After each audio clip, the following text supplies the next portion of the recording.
Hi, my name is Romeo Bruni, and today I want to talk about HyperSHELL theory. This is a theory I haven't started working on just in the past day.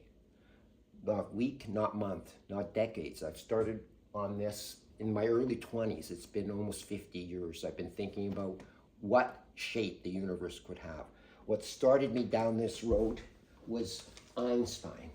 He published his theory of general relativity in 1915, where he described how gravity works in the universe. Just 2 years later, in 1917, he published this paper entitled The Cosmological Considerations of the General Theory of Relativity, where he applied his math of general relativity to the universe as a whole to try to conclude what the universe as a whole looked like. And he came to some very profound conclusions and made some incredible intellectual leaps during the process that we use to this day that are shocking beyond belief. In his universe in 1917 that we're going to start with, he had an edge, he had a shape, he had a center, there was an outside. He got some aspects of that wrong because he was told by the astronomers of the day that the universe was static, so he made his model static. But it did have these other things, and for some reason, subsequently, a cosmologist refused to consider a universe with a shape or edges or center or an outside because they couldn't put it all together. How can a universe have an edge? Well, Einstein showed how a universe can have an edge, and it's very simple. Let's start with Einstein's universe of 1917. Einstein applied the math, and he showed that an infinite universe just did not work. His math couldn't reproduce an infinite universe. So his universe was a big sphere like this. This contained the whole universe. Inside, all the galaxies were what we call homogeneously distributed, meaning evenly distributed inside this entity, which had an actual shape. It was the shape of a ball, a sphere. The whole universe was inside. It was finite, spherical, and because the astronomers of the day told him it was static, he made it static. On the outside of his universe, and this is very important, on the outside of his universe, he showed, and he did the math, and then his conclusion is this, and I quote, "Thus, a point of mass can never leave the system, and a more detailed investigation shows that the same thing applies to light rays. A system of the universe with such a behavior of the gravitational potentials at infinity would not therefore run the risk of wasting away, which was mooted with the Newtonian theory." So what he was saying, in essence, was that light does not escape the universe. Light, instead of escaping the universe out like this, wraps around the universe, around and around. The reason is very simple. Light goes where the matter and energy is. It's called gravitational lensing. Light is attracted to gravity, just like light around a black hole goes around and around it. If it's the whole universe, it's not going to escape. It's going to go around and around it. So Einstein thought it could have a shape and an edge. Only thing he got wrong was, again, the fact that it was expanding now, of course, and he thought it was static only because the astronomers of the day told him that. The other brilliant leap he had was he formed his universe like that and said and reasoned, inside is all the matter and energy. It all attracts itself, and therefore this entity is going to implode. Everything pulling on itself, it's just going to implode. And he said, out of the clear blue sky, he said, "Dear reader, I hate to do this, but if I don't do it, my universe isn't going to work. So I'm going to put something into the equation that he's called the cosmological constant. And this cosmological constant is essentially antimatter." He envisioned it as something in the universe, that a tiny little particle, in fact, that was prevalent everywhere in the universe. And its unique property was that it was negative gravity. And so it repulsed. And so with gravity pulling everything in, he introduced the cosmological constant pushing out, And so therefore he was in a perfect balance and he had his static universe. Now, as it turned out, at one point later, he called it his biggest mistake because he realized through Schleifer and Hubble, etc., the universe was expanding. And he didn't need this equation to keep it static because it was indeed expanding. And he called it his worst mistake. But as it turns out, his worst mistake was a great insight because this thing we used to call the cosmological constant and is still in his equations called the cosmological constant, we know does exist, and it's something we now call dark energy. And dark energy, the same thing, cosmological constant or dark energy that keeps his universe from collapsing, is the thing that's causing the universe to expand. And even though we call it dark energy now, his equation that he used and the way he introduced it into his field theory, into his field equations, is not changed. The cosmological constant and the math is exactly as it was. The only difference is now, because it's not tiny little particles, it's actually the vacuum energy of space that's doing it. As the universe expands, it doesn't thin out. But otherwise, it acts exactly as if it was this tiny little particle, so the math has not changed. Again, the only thing he got wrong was that it was static. Okay, so let's start then with Einstein. Let's assume Einstein had an insight here and that the universe would have a shape. Taking the Big Bang into account, what is going to be the shape that would explain what's happened in the Big Bang? Well, I think that's pretty obvious and happens all the time in nature. And that's if all the energy is at one point, and then it expands outwards suddenly. It expands outwards in the form of an expanding shell, spherically, spreading out. With time, gets even bigger, the shell, and the shell gets a little wider. And this, of course, is a whole shell, a three-dimensional shell, and it keeps getting bigger and bigger. That's what happens in the universe. That's, for example, what happens in a type 1a supernova, where you have a white dwarf, feeds matter from another star, passes the Chandrasekhar limit, 1.44 solar masses, suddenly get a nuclear detonation. All that matter in the white dwarf is spread out into space, and it goes out in the form of a shell. In a core collapse supernova, which a larger star collapses in, that leaves a remnant, either a neutron star or a black hole.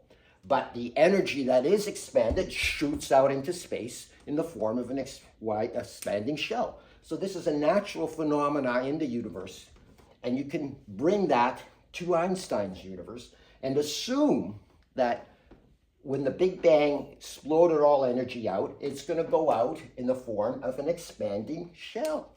And that's, I think, exactly what it does. So now when you consider what's going on in that shell, in that sphere, you remember in Einstein's universe, he showed that light doesn't escape the universe. Well, in this shell, two important things are happening. First of all, the shell, right from the beginning, that's where the Big Bang was. Yes, there is a center of the universe. It's where the Big Bang happened. Right from the beginning, this part of the shell and this part of the shell are receding from each other at faster than the speed of light. Therefore, this part of the shell does not feel that part of the shell. So you can almost, even though it's there, you can almost ignore it and consider what's just happening in your local shell, because it's only your local shell that affects you in the universe. So you can see, like as part of a bigger universe, let's say we take now a chunk of this new universe. Okay, the other part is way over there, you don't feel it. So what's affecting you here is only this local shell. And in analyzing what is the curvature or what happens to light rays in your local shell, there's a very important math theorem called Newton HyperSHELL Theorem. Now this is theorem, not theory. Theorem means it's math, it's pure math. It's Newtonian mechanics. It absolutely works. It's the type of application as applied to a thick shell that you would use, for example, to analyze what gravity is in the center of the Earth. In the center of the Earth, the net gravity is 0 because everything is symmetrically distributed around you. As you go towards the edge of the universe, towards the surface, the gravity increases linearly with the distance. So when you get to the surface, you're at 100% of the gravity, the whole Earth being below you. It's the whole Earth pulling you back in. And then, of course, as you go away from the Earth, it's going to decrease by the square of the distance. But as you're going up through the Earth, so let's look at this. Let's do a little earthing here. Again, 0 at the center, 0, and maximum here, at which point it's the whole Earth pulling you back in. That's why on the outside, all the curvature geodesics are going to point this way. So 0 here, maximum here. If you get 50% of the way, the acceleration of gravity would be 9.8 meters per square divided by 2. 3/4 of the way, it would be 3/4 of 9.8 meters squared. And when you get to the surface, it's 9.8 meters squared. So the important thing, because the universe is expanding so fast, and this is not causally linked, this is actually, you consider, identical to the center of the Earth. You know, the point of 0 gravity is right in the center here. Because you have equal amount of universe above you, you have equal amount of universe below you, you have equal amount of universe that way, you have equal amount of universe that way. This imaginary line I call the center of the width of the shell, or the CWS,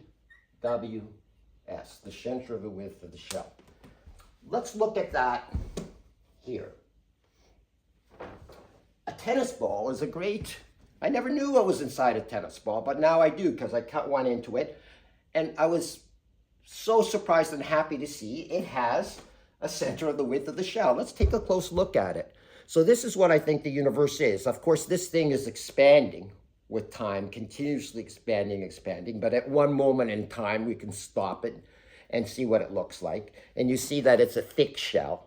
And you can see that the center of the thick shell is going to, the width is going to have a center. And it's very important, this center, because, again, as we approach our edges here, right, gravity is going to increase and increase. So here we have 0 gravity.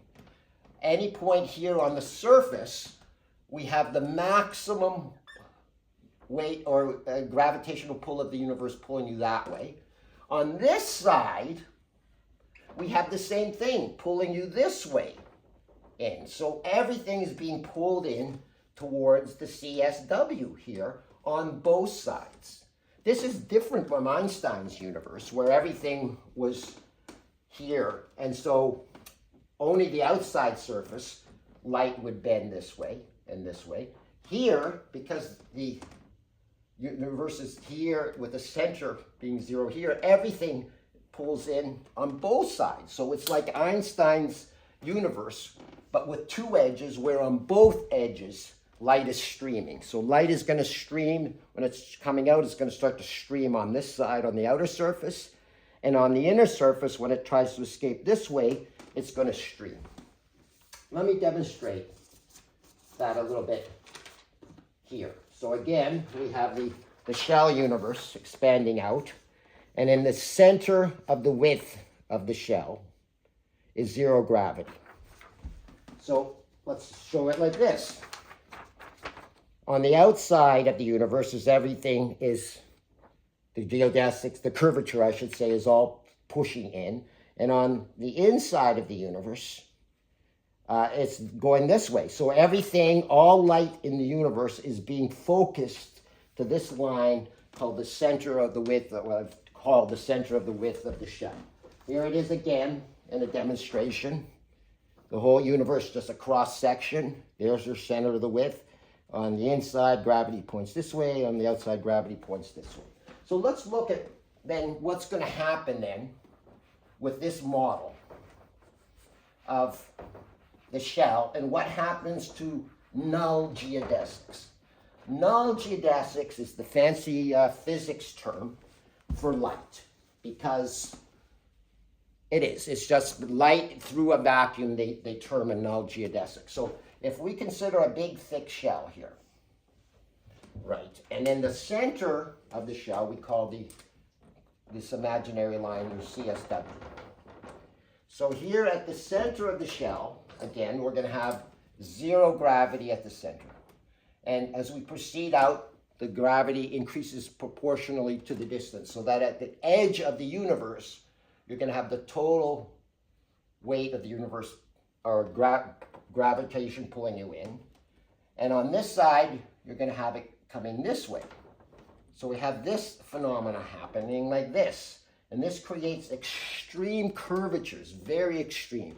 It's like being at the center, zero gravity, center of the Earth, but as you approach the edges, the whole universe starts to pull in on you. It's essentially like a black hole, even stronger than a black hole, but very different from a black hole. It's like a black hole with zero gravity at the center of the black hole, but increases as you move towards the edge and becomes at some point black hole-esque in terms of the curvature of space. So let's look at what's going to happen at typical galaxies. Okay, so if we have, and by the shell, of course, I just mean that all the galaxies these are all like where the galaxies are. And by the edge of the shell, I just mean, roughly speaking, where the galaxies are on the furthest out edge.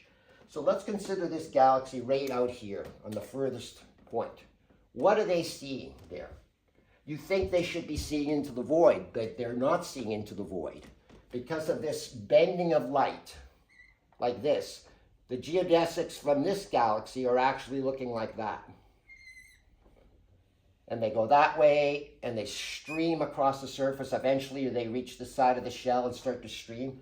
So, in other words, the shell is the universe for everyone in the shell. You never see the outside.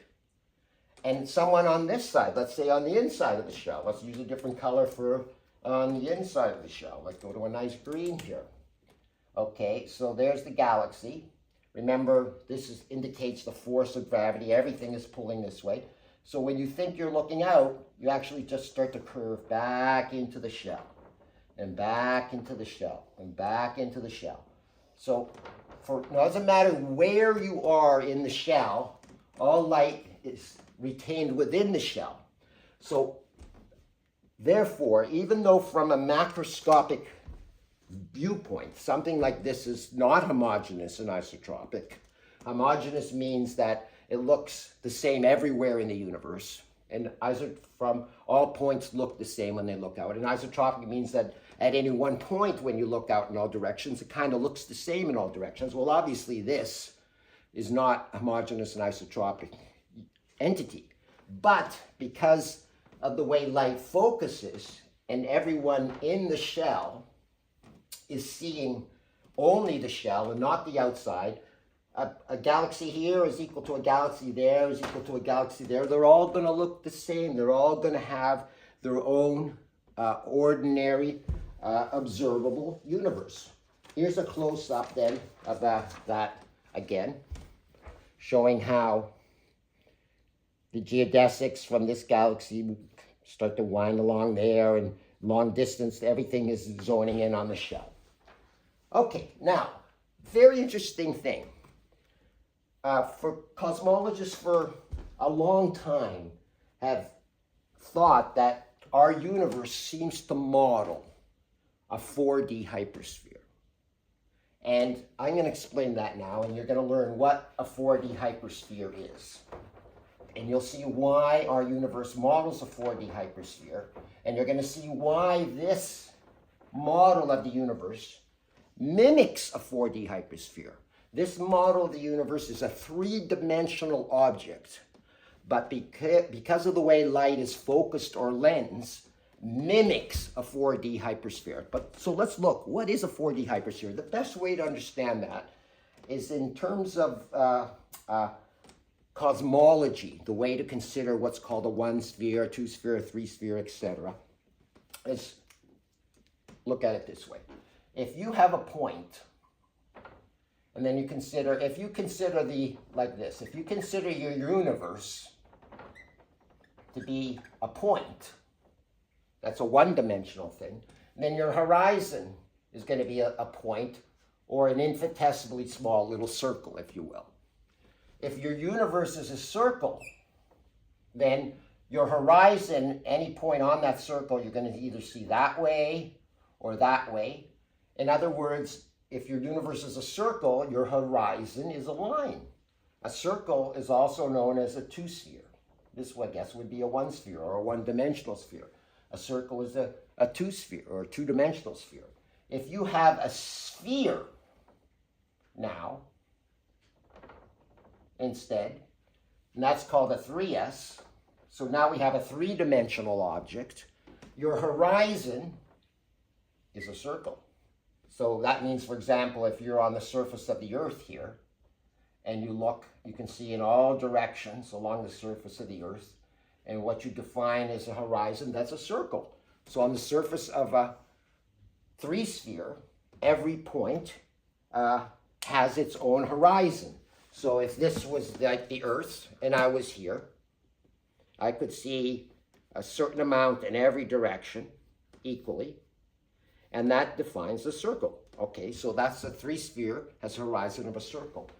A 4D hypersphere, you take that analogy one step further, and that means that on the surface of a 4D hypersphere, every point on the surface of this hypersphere has a horizon that's a 3D sphere, a three-dimensional. So every point on the surface of this hypersphere, pick any point, and what does the observer see from that point on that surface? He sees a three-dimensional universe. If you pick someone over here on the surface here, he'd see his own three-dimensional universe. You can see why that works perfectly in cosmology, because you want every person in the universe to have their own separate observable universe. So this aspect works perfectly. And they've often considered the fact that the universe appears to be a four-dimensional hypersphere mathematically, but of course, four dimensions, of course, these are all spatial dimensions. Time is not one of these. We're talking spatial dimensions when we talk about 4D hypersphere. And they've often wondered, why does the universe appear to be four-dimensional hypersphere when it's obvious we only have three dimensions in the universe? And that's because in this model, so we're going to go back to this model again. In this model, we have, let's say our universe is, we're going to do the shell, right? And then we're going to have the point, the CSW is the zero gravity point, like that. And we said that if you have like a galaxy here, long distance, all geodesics, no matter what way it starts out, tends to focus to this point, to the CSW. And here, they tend to focus to that point. No matter where you are at cosmological distances, geodesics tend to focus. So on 4D hypersphere, every point on the surface of the sphere has its own three-dimensional observable universe. In a 4D hypershell, well, it's actually, again, it's a 3D universe, but it acts like a 4D hypershell because every point in the shell here, that point is a separate point, and it'll focus to that point in the CSW. Here, that will focus to a slightly different point in the CSW. So even extend the idea of a hypersphere to a hypershell, where all points in the shell also tend to focus to this imaginary line called the CSW. And that tells you The other big thing, of course, something like this is going to perfectly fit the Hubble parameter, because the surface of a sphere is the perfect model to simulate a Hubble parameter. The Hubble parameter is basically the expansion rate of the universe. And the Hubble parameter nowadays is 72 kilometers per second per megaparsec. Okay. 72 kilometers per second, that's a speed, that's the velocity. Per megaparsec, that's a distance. Megaparsec means 1,000 parsecs.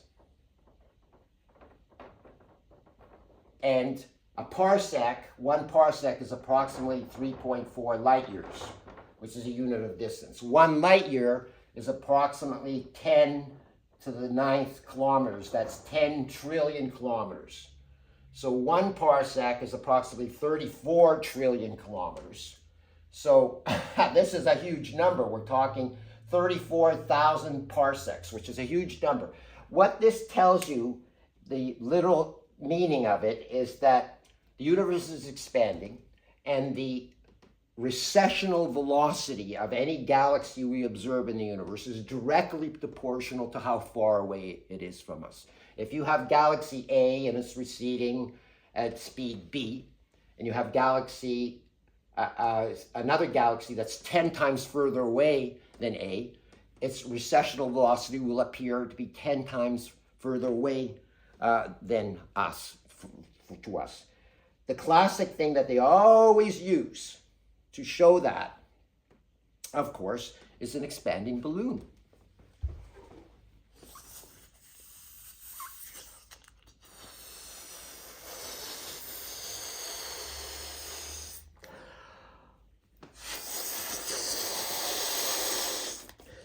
You see, in that expanding balloon, if these are all galaxies and the universe is expanding evenly, two galaxies that are close together aren't going to be moving that fast away from each other. But the further the galaxy is away from us, because space is increasing according to the distance, it's going to get faster and faster until you get to a point far away where the universe is literally receding from you at faster than light. Of course, this not break special relativity, because special relativity only means that in your local inertial frame, nothing can go faster than light. It says nothing about the whole universe being increasing in size such that this galaxy is actually moving away from this galaxy at faster than light. Of course, none of these galaxies are actually moving very fast. They're all moving just their normal slow speed in their inertial frame of reference.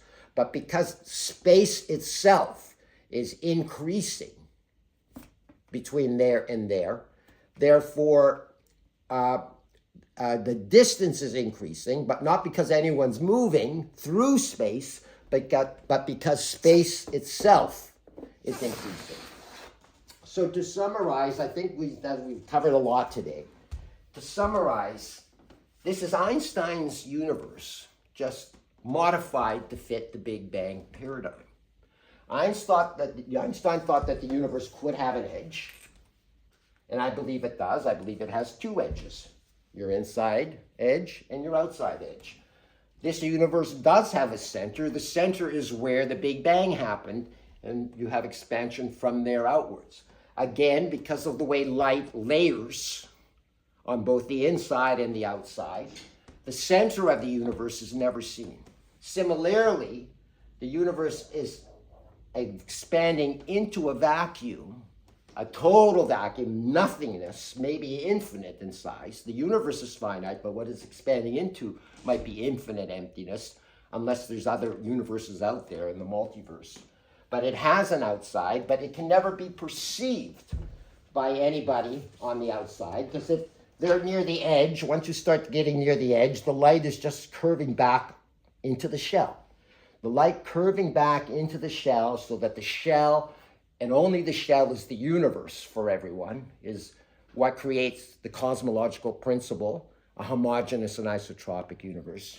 And of course, because it's acting like a 4D hypersphere, and acting like our galaxies are all on the surface of a balloon.